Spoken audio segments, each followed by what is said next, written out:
बाबा साहब हमें क्या संदेश देते? उन्होंने समाज को एक ही बात कही, भाई शिक्षित बनो। ये सारी समस्याओं का समाधान शिक्षा में है और एक बार अगर आप शिक्षित होंगे तो दुनिया के सामने आप आंख से आंख मिला करके बात कर पाओगे।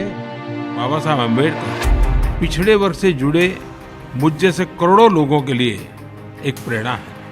उन्होंने हमें दिखाया है कि आगे बढ़ने के लिए यह जरूरी नहीं है कि बड़े या किसी अमीर परिवार में ही जन्म हो, बल्कि भारत में गरीब परिवारों में जन्म लेने वाले लोग भी अपने सपने देख सकते हैं, उन सपनों को पूरा करने का प्रयास कर सकते हैं और सफलता भी प्राप्त कर सकते हैं। बाबा साहब आम्बेडकर के प्रति हमारा समर्पण। पहली बार हिंदुस्तान की पार्लियामेंट ने 2 दिवस बाबा साहब आम्बेडकर के 125 साल निमित्त चर्चा की। जब बाबा साहब आम्बेडकर की जन्म जयंती मना रहे थे, 125 साल निमित्त पहली बार यूनाइटेड नेशन में बाबा साहब आम्बेडकर की जन्म जयंती मनाई गई।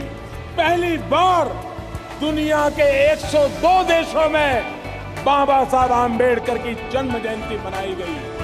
भाइयों बहनों, हिंदुस्तान में हमने पंच तीर्थ का निर्माण किया। बाबा साहब आम्बेडकर का जन्म स्थान मऊ, मध्य प्रदेश में भारतीय जनता पार्टी आई तो उसको भव्य स्मारक में हमने परिवर्तित किया। बाबा साहब आम्बेडकर ने लंदन में जहां शिक्षा पाई थी और जिस मकान में वो रहते थे वो मकान बिक रहा था। हमें पता चला, महाराष्ट्र सरकार के साथ मिलकर के बाबा साहब आम्बेडकर के लंदन के मकान को हमने एक तीर्थ के रूप में डेवलप कर दिया। उसको आज भारत सरकार ने, महाराष्ट्र सरकार ने ले लिया और वहां हिंदुस्तान का कोई भी नौजवान जाएगा, बाबा साहब आम्बेडकर कैसे रहते थे, पढ़ते थे, ये देखेगा और एक नई प्रेरणा लेकर के आएगा। मुंबई में जहां बाबा साहब आम्बेडकर का अंतिम संस्कार हुआ था, कई सालों से मेरे दलित भाइयों बहनों की मांग थी कि वहां पर बाबा साहब आम्बेडकर का एक स्मारक बने। इंदू मिल की जगह थी, कितनी ही कीमत क्यों न हो, कोई कीमत बाबा साहब आम्बेडकर के जीवन से बड़ी नहीं हो सकती। लेकिन एक भी सरकार तैयार नहीं हुई। हमारी सरकार आई, हमने वो इंदू मिल की जमीन बाबा साहब आम्बेडकर का भव्य स्मारक बनाने के लिए लगा दी। और मैं आपको कहता हूं, हिंदुस्तान में कभी भी किसी ने कल्पना नहीं की होगी ऐसा भव्य स्मारक बाबा साहब आम्बेडकर का मुंबई में बनने वाला है। हमने दिल्ली में डॉक्टर बाबा साहब आम्बेडकर के स्मारक के लिए एक बहुत बड़ी व्यवस्था खड़ी की। ये पंच तीर्थ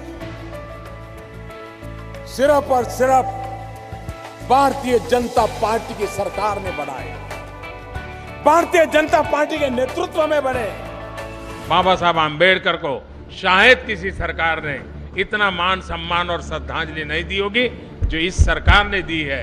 और इसलिए बाबा साहब को राजनीति में घसीटने के बजाय बाबा साहब आम्बेडकर ने हमें जो रास्ते दिखाए हैं, उस रास्ते पर चलने के लिए हम सब अगर प्रयास करेंगे, जिसके अंदर बंधुता इसका महात्मा है, उस बंधुता को छोड़ करके हम कभी आगे नहीं बढ़ सकते हैं। हमें हर किसी के कल्याण के लिए सबका साथ सबका विकास, इसी मंत्र को लेकर के हम चले हैं और हम समाज के आखिरी छोर पर बैठे हुए लोगों के हकों के लिए जीने मरने वाले लोग हैं।